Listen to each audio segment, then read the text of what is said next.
Muito bom dia a todos e todas e todes. É uma satisfação muito grande estar aqui.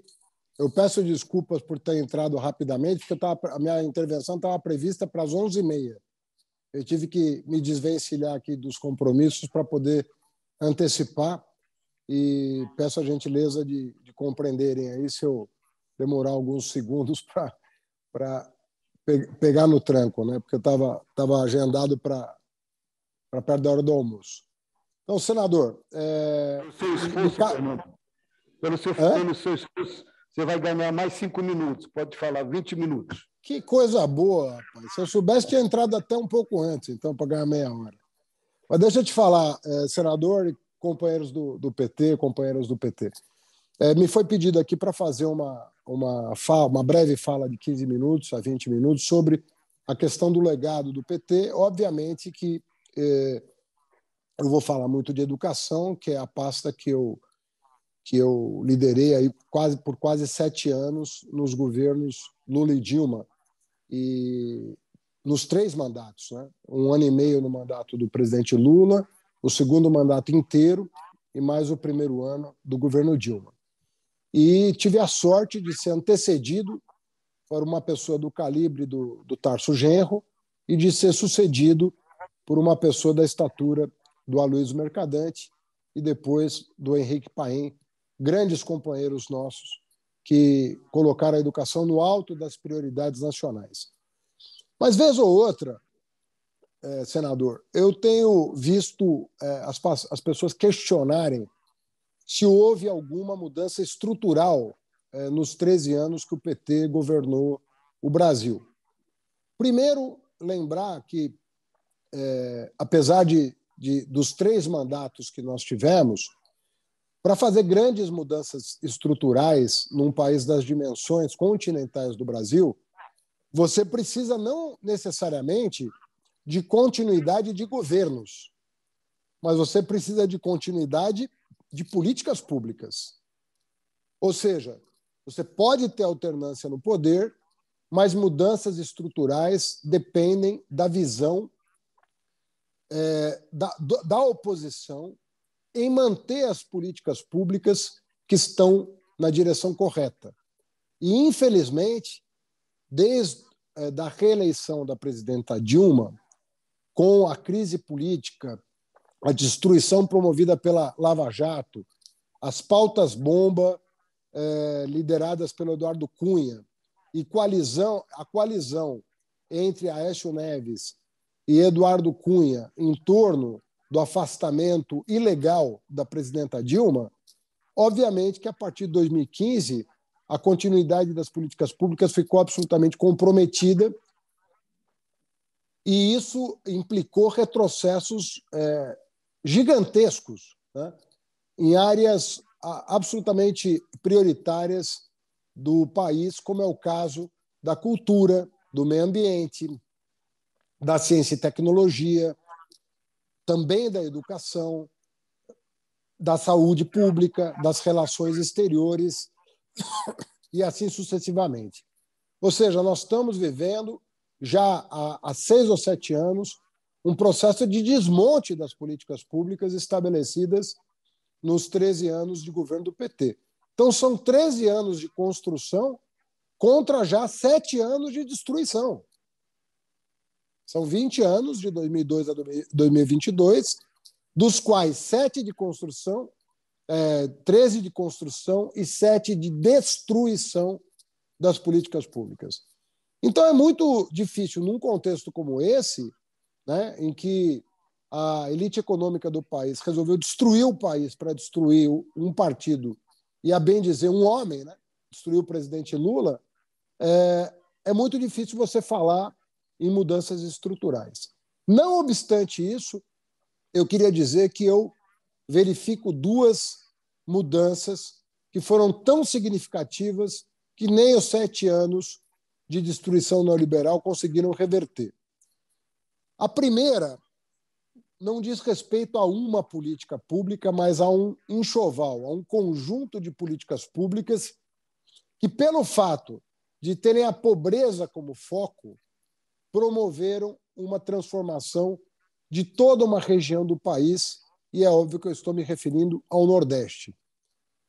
O fato de que as políticas do PT focaram a pobreza e extrema pobreza fizeram com que grandes programas sociais, como Bolsa Família, Fundeb, Cisterna, Transposição do São Francisco, Luz para Todos, Minha Casa Minha Vida, interiorização das universidades e institutos federais, ou seja, todas as políticas conhecidas, como tinham foco no combate à pobreza e à extrema pobreza, acabaram se concentrando virtuosamente e proporcionalmente mais na região Nordeste. E o fato de que, mesmo em 2018, né, na eleição mais difícil que o PT viveu, o Nordeste ter nos dado quase 70% dos votos válidos, significa que o Nordeste compreendeu o sentido e o significado dos governos petistas no que diz respeito ao equilíbrio social e ao equilíbrio regional.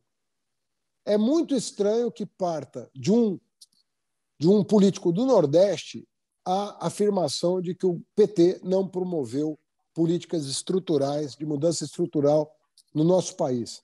Porque se tem uma região que sentiu, em todas as dimensões, o que foram os governos petistas, é a região Nordeste. Nós estamos falando de mais de 40% de 40 milhões de brasileiros que viveram uma revolução. Não viveram uma transformação, viveram uma revolução. O Nordeste nunca mais será o mesmo depois dos governos do PT. E foram apenas 13 anos de governo, ou 12, com estabilidade democrática, se nós quisermos. Porque nós tivemos 3 mandatos que foram performados em ambiente democrático. O quarto já não foi. O quarto já foi, já se processou num ambiente de crise institucional. E em apenas 12 anos, o que eu quero reafirmar é que você pode colocar todos os esforços históricos feitos em prol do Nordeste, de todos os governos, inclusive daqueles que manifestavam compromisso com a emancipação da região, como é o caso do governo Getúlio e do governo Jango, né? Você não teve em nenhum momento da nossa história nada, absolutamente nada, que representasse o que significaram os governos do PT, os 3 governos do PT, para a transformação da vida de mais de 40 milhões de brasileiros. Então, nós estamos falando, efetivamente, de uma mudança estrutural que mesmo os governos neoliberais pós-PT não conseguiram destruir, haja vista a saudade que o Nordeste tem do Lula e do PT e da esperança que nós representamos para retomar um processo que não foi destruído, repito, não foi destruído, mas está comprometido hoje pelas políticas neoliberais. A segunda questão que eu gostaria de abordar, e que eu acho efetivamente que foi uma mudança estrutural, não foi uma mera continuidade do que vinha sendo feito, nem um mero aprofundamento daquilo que vinha sendo feito, é a questão da educação. Porque pela primeira vez na história do Brasil, a União decidiu publicamente investir da creche à pós-graduação sem queimar uma única etapa do ciclo educacional, sem deixar de investir na educação infantil no seu conjunto, na educação básica, incluindo fundamental e médio, na educação superior, na pós-graduação, na educação profissional, na educação inclusiva. Ou seja, foi uma mudança estrutural de perspectiva, né? Veja aí as dificuldades que o governo Bolsonaro teve de destruir o Fundeb.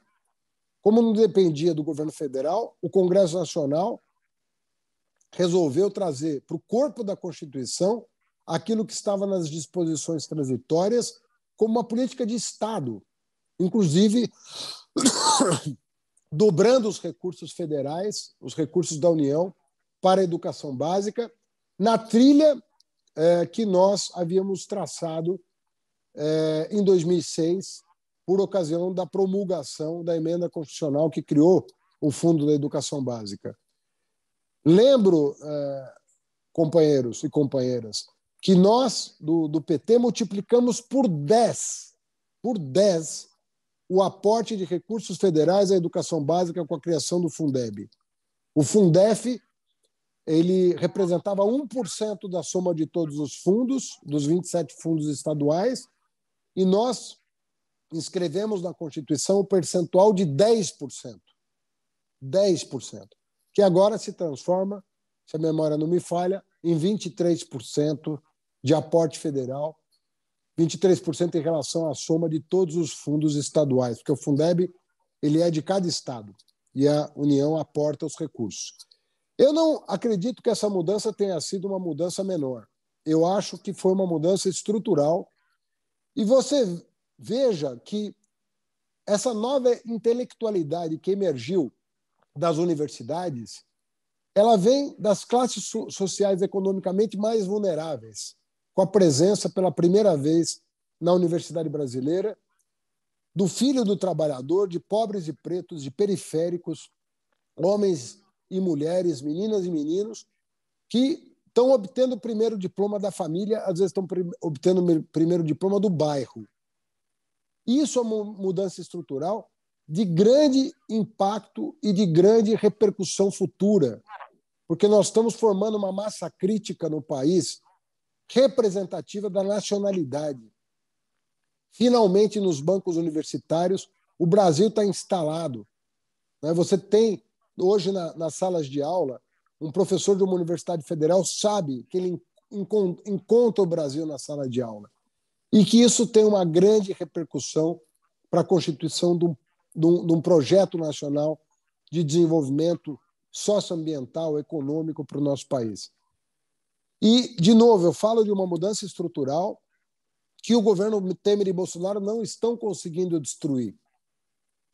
Está aí, a olhos vistos, uma geração nova, uma geração que está com o diploma na mão, ansiosa por participar da vida política e econômica do país, ansiosa por ocupar os cargos de comando nas empresas e no Estado, ansiosa por produzir conhecimento de tipo novo, que dialogue com a realidade histórica do nosso país, com a realidade geográfica do nosso país. Você tem, portanto, a emergência de uma massa crítica que tem que ser aproveitada pelos nossos futuros governos. Nós que escancaramos as portas da universidade para essa geração, temos que escancarar as portas da vida pública e da vida econômica do país para essa geração que se formou e que demonstrou uma capacidade e um talento que tem que ser apropriados pela sociedade para promover um desenvolvimento de tipo novo. Então, eu vejo com enorme esperança essa geração que vem se formando de 2002 para cá, com a promoção da inclusão na educação superior e na pós-graduação, e eu entendo que essa geração vai significar uma retomada do projeto nacional qualitativamente novo, como não se viu sequer no período desenvolvimentista que o Brasil viveu, sobretudo no pós-guerra. Eu entendo que nós temos uma oportunidade de ouro de somar forças em proveito de um ressignificado do projeto nacional, com a participação efetiva de todas as camadas sociais, irmanadas no objetivo de fazer desse país uma grande nação que ocupe o seu lugar no concerto internacional e que tenha um olhar para as camadas que não têm ainda o seu lugar na sociedade brasileira, como determina a Constituição e como manda os nossos estatutos e a fundação do nosso partido.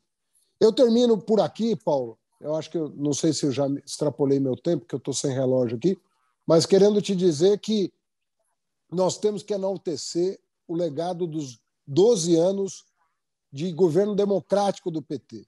A partir do 13º, nós passamos a ser alvo de um golpe ao país, à democracia, não só ao nosso partido. É um golpe ao projeto nacional e à democracia do país, que vem trazendo tanto infortúnio para a família brasileira. É o momento de recuperar esses 12 anos, relembrar as enormes conquistas do movimento social, do movimento estudantil, do movimento negro, do movimento popular do nosso país, que tiveram uma interlocução de altíssimo nível com os nossos governos, promovendo políticas públicas das quais o brasileiro, a família brasileira tem saudade, e alavancar com essa inteligência nova, emergente, que está ocupando os espaços públicos, a esfera pública do nosso país, abrir as portas para essa massa crítica de qualidade nova, para que nossos futuros governos sejam ainda muito melhores do que foram os 3 primeiros.